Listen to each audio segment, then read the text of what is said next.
Chhattisgarh BJP ने tweet किया था। ट्वीट के बाद सियासत गर्मा गई है। छत्तीसगढ़ में सियासत गर्मा गई है। ट्वीट पर कांग्रेस पर तंज कसा ट्वीट देखिए, कार्टून में पोस्ट किया है और कहा गया है जो आकाओं की जेब भरेगा सफलता की सीढ़ी चढ़ेगा।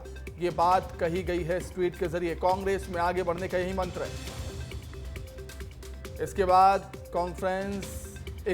कांग्रेस हमलावर हो गई। इस ट्वीट के बाद छत्तीसगढ़ बीजेपी की तरफ से ट्वीट किया गया। ट्वीट के बाद सियासत गर्मा गई है। छत्तीसगढ़ में ट्वीट कर कांग्रेस पर तंज कसा गया है। कहा गया है जो आकाओं की जेब भरेगा सफलता की सीढ़ी चढ़ेगा। कांग्रेस में आगे बढ़ने का यही मंत्र है। देखिए, भारतीय जनता पार्टी पोस्टर तक सीमित है। ना उनके काम सड़कों पर दिखता है, ना उनकी योजनाएं सड़कों पर दिखती है, वो सिर्फ पोस्टरों में दिखती है। और पूरे के पूरे भारतीय जनता पार्टी कार्टून की तरह है। 2014 के बाद देश की जनता देख रही है किस प्रकार से कार्टून की तरह रंग बदला जाता है, कपड़े बदले जाते हैं, अपने नाम को बदला जाता है। कई जगह पठान का बच्चा बन जाते हैं, कई जगह कुछ और बन जाते हैं। तो भारतीय जनता पार्टी कार्टून है और कार्टून तक ही सीमित है। कांग्रेस के नेता जनता की लड़ाई लड़ रहे हैं। ये कितना भी कार्टून जारी कर ले, जनता को भाजपा नेताओं के कार्टून पता है।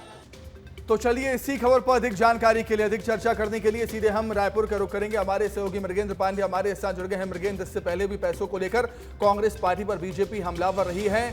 पूर्व सीएम भूपेश बघेल को केंद्र का एटीएम कार्ड कहा जाता था, कांग्रेस आलाकमान का एटीएम कार्ड कहा जाता था बीजेपी की तरफ से। अब कुछ वैसे ही आरोप लग रहे हैं। देखिए, प्रदेश में जो घोटाले हुए उन घोटालों में सीधे सीधे देवेंद्र यादव का नाम जोड़ने की कोशिश की जा रही है। भाजपा की तरफ से जो पोस्टर जारी किया गया है वो इसी का एक प्रमाण पेश करने की है।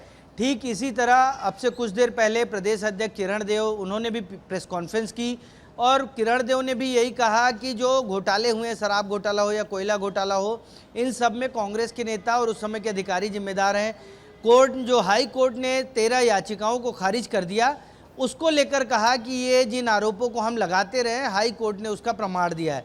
कुल मिलाकर बीजेपी कांग्रेस सरकार में हुए घोटाले, दूसरा देवेंद्र यादव जिस मामले में गिरफ्तार हैं, देवेंद्र यादव को लेकर लगातार आक्रामक है। जी, निश्चित तौर पर आकाओं की जेब भरो और आगे बढ़ो, ये बात यहां पर कही गई है। मृगेंद्र, किसकी तरफ इशारा करता है ये ट्वीट बीजेपी का?